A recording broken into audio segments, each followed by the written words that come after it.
కమిలే పగ్లియా దృష్టిలో సెక్స్ అనేది కేవలం ప్రేమ కాదు, శరీరం కాదు, అది ప్రకృతి మనిషిపై పెట్టిన అత్యంత బలమైన శక్తి. ఆమె ఒక విషయం చాలా స్పష్టంగా చెప్పింది. మనిషి ఎంత సివిలైజ్డ్ అయినా అతని లోపలున్న బేసిక్ ఇన్స్టింక్ట్స్ ఎప్పటికీ పూర్తిగా మాయమవ్వవు. మనిషి లాస్ సృష్టించాడు, మొరాలిటీ నిర్మించాడు, సొసైటీని తయారు చేశాడు. కానీ సెక్స్ కోరిక వచ్చినప్పుడు ఆ రూల్స్ అన్ని ఒక్కసారిగా బలహీనంగా మారిపోతాయి. అందుకే కామిల్ పాగ్లియా చెప్పింది, మనిషి ప్రకృతిని పూర్తిగా కంట్రోల్ చేయలేడు అని.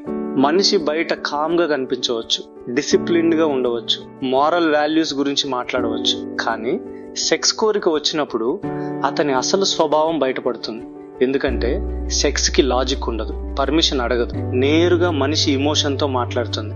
సమాజం సెక్స్ గురించి ఉన్న నిజాన్ని ఒప్పుకోవడానికి భయపడుతుంది. అందుకే సెక్స్ గురించి మాట్లాడితే కొంతమంది వెంటనే సిగ్గులేని మనిషి అని చూస్తారు.